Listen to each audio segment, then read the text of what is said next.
Welcome to everybody. We're continuing with the laws of Lashon Harah. Klal Hey, Sif Hey. 5-5, chapter 5, number 5. Now we're talking about the Chavetz Chaim is going through different types of situations and discussing which are Lashon Harah, what might not be Lashon Harah. He mentioned at the beginning, he's going through a lot of different scenarios so we can get a feel for examples of Lashon Harah and better be able to guard in this very serious sin. We're going to talk about what it means to speak Lashon Hara regarding someone's strength. Before, the Chavetz Chaim was giving examples if you say somebody's not wise, if he's not a wise person. So he mentioned that even though it's not like the most horrible thing in the world to say somebody is not super bright, right? It's not as bad as saying someone's a thief or a murderer. Nevertheless, it's still Lashon Hara. And now he's going to talk of the same concept. You say someone's not so strong. He's not such a mighty person. He's not such a strong person. Can you say that? You say in front of the people of the city, yeah, he's a weak person. Yeah, he gets sick often. Yeah, he's a sickly person.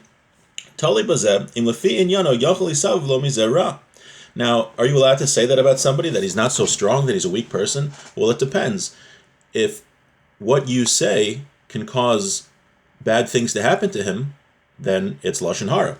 Like what? Dahainu, imhu schir yom, if he's a day laborer, melamed, or is a teacher, for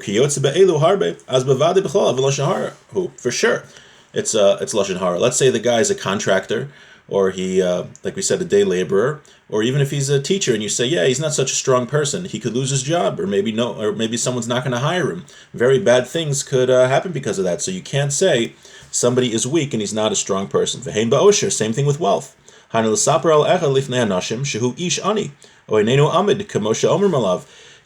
can't say somebody is poor, or you can't say that he's not as wealthy as people say he is. Why? Or no, he has money, but he has a lot of chayvus. He owes a lot of people money.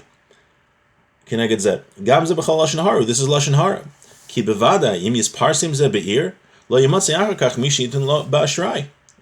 Right? If you tell people that he's a poor guy, or if you say he's not as wealthy as people think, then he's not going to be able to buy things on credit anymore. Right? Maybe he won't be able to get a loan for his house, or he won't be able to take out credit cards. It'll cause him damage and pain. And you're dealing a blow to his livelihood.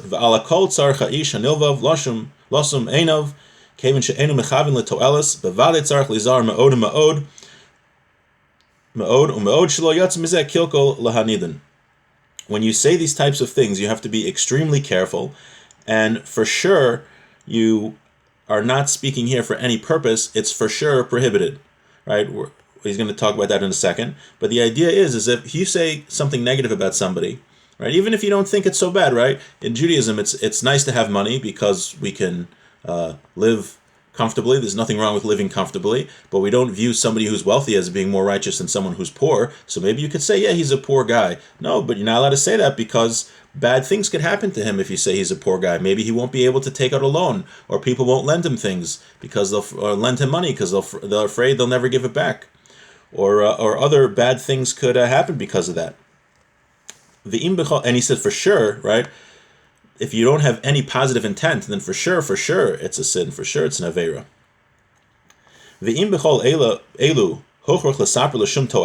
Now, let's say you have to share with somebody information for a purpose. Let's say you know someone you're investing with this guy, and or you want to hire this guy, and your friend wants to hire this fellow, and this fellow is very weak. He can't complete the day because he's a very sickly person.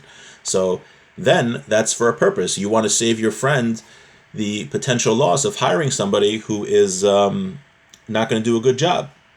So we're going to explain all those details later. There's different types of scenarios when you're allowed to say it, when you're not to say. But you have to be exceedingly careful to not be ready to go run and be lenient in these matters. You can't just say, oh, I didn't mean to denigrate him by saying he's weak. I just had a purpose in mind. I wanted to tell my friend so he doesn't hire him. He says, even though there are leniencies that you're allowed to speak Lashon Hara if it is for a to'eles, if it's for a purpose, he says there are so many details about it and so many conditions that you need to fulfill for it to be allowed. Don't start running to be lenient in this matter. Just a practical advice: if you're haven't learned the laws of Lashon Hara yet, it's definitely a good idea to either call the Lashon Hara hotline or have a rabbi to speak to and ask if this is that type of situation, because it's a very touchy situation, and there are a lot of details when you're allowed to share negative information, right? For both ends, right? On the one hand, you don't want your friend to hire a weak person because he'll lose out, but on the other hand, if you're not justified in speaking that negative information, then and you say he's a weak person, maybe this guy will never get a job again, and you just destroyed his whole livelihood, and his family life could fall apart. He could get divorced, lose his kids. You don't know what could happen. So every situation is different, and every situation needs to be assessed based on those particulars and what the Jewish law is, and it's always good to consult a rabbi who has learned these halachas well. Okay, halacha vav. Number 6. V'da'o, no further. Klal pasha b'inyan Lashon Hara. There's an obvious rule in Lashon Hara. Shetali l'fi ha'ish shehu medaber alav. What you say, whether it's considered negative, depends who you're speaking about. V'yimatzi she'echad omer davar echad al shnei anashim, ve'echad hu misapra ha'idei zeh shivcho, ve'echad hu over ha'idei zeh al yisod Lashon Hara. He says, sometimes what you say is not objectively Lashon Hara. It could be, if you say it about person A, that it's Lashon Hara. But if you say about person B, you're actually praising him. Vivar dvar. Now, he'll give an example. What does he mean? Kegon. Im yomer al ish she'acher maspikim lo es mezono, ve'ein lo daigas parnasa, shehu lai mid la'erach dalet o gimel o dalet shows bayom. You have a guy, he's supported, he's doesn't have to worry about a job. Let's say he's got a trust fund, and he doesn't work for a living, he has enough money, and you say about him that, yeah, he learns 3 or 4 hours a day. Hine lefi ercho, Yilo zelaganai gadol, Lashon Hara mikri.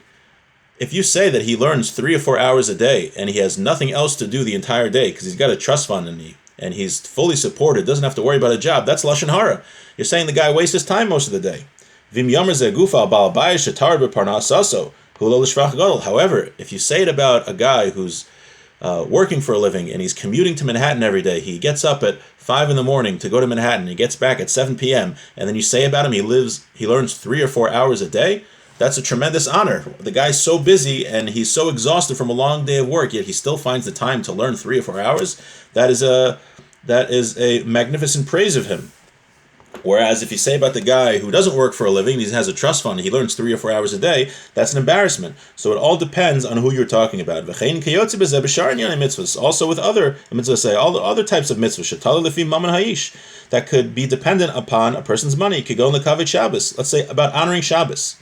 Shim yomer al echad balabatim hashvelim shehu motzi hotzas kach v'kach al Shabbos kaidesh v'lo l'shvach gadol. Let's say you know a very poor person, and you say about him, yeah, he spends X amount of money every week to honor Shabbos, and he's very poor. That's a tremendous praise that you're saying of him, that he spends that much money to honor Shabbos. But if you say it about a very wealthy man, he's got several houses and several Mercedes, and you say he spends the same amount, that's Lashon Hara.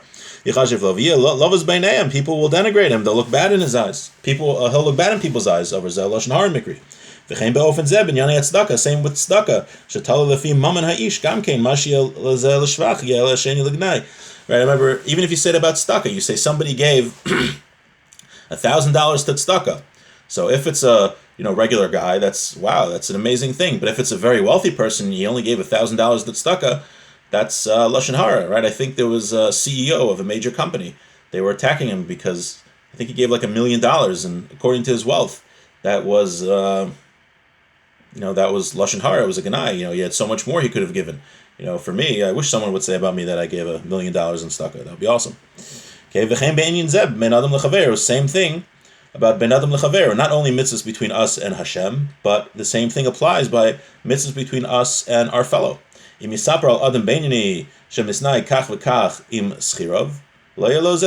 you say about somebody, a regular person, that he does XYZ with his employees, that's There's nothing wrong with saying that. V'im yisaper ze gufa ala chashiv should be Yisrael. But if it's a prominent person in the Jewish people, and he's a well-known person and whatever, but you say he does X, Y, Z with his workers, that'll be Lashon Harah. So he's saying again that before we speak Lashon Harah, not everything you say will be Lashon Harah for everybody. Sometimes it'll be Lashon Harah for some people, and sometimes it'll actually be an honorable thing to say. So whenever you're talking about somebody, you have to think, for this person, is what I'm saying Lashon Harah, or is it actually a shvach? We always have to think before we speak. Very, very important concept. It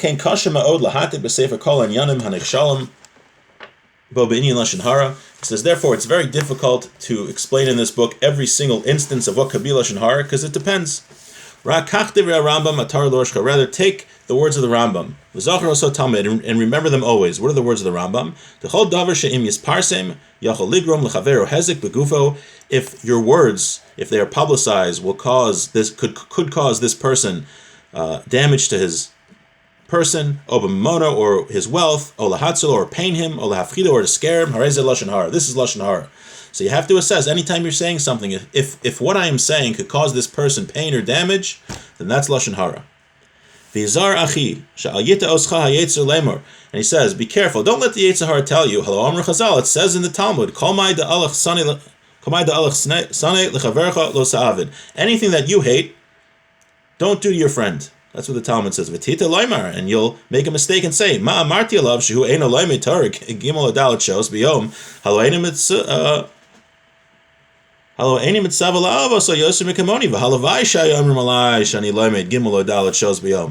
can't say that, well, the Gemara says that anything that you hate, don't do to your friend.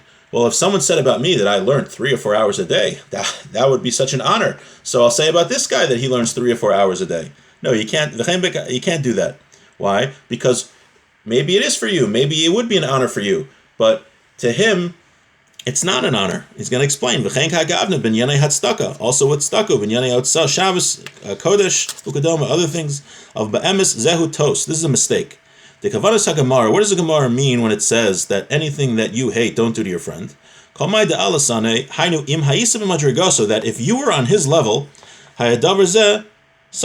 this would be something that would be hateful to you. Everything is dependent on the person you're speaking about, the place and the time. If it will be a denigration to say this thing about this person, then it's for sure Lashon Harah, right? You can't say that I'm not such a religious guy. I don't learn Torah so much. If someone would say about me that I only learn Torah 3 or 4 hours a day, or I would think that's a very honorable thing, people said. So now I'll say about the rabbi that he only learns Torah 3 or 4 hours a day, or something like that. No, you're not the rabbi. You're different. Everyone's different. You can't say that I don't mind, so he won't mind. Everything has to be judged based on the person of whom you are speaking, the time and the place, and we all have to use our judgment when it comes to that. And this concludes today's class in Lashon Harah. Thank you to everyone for coming.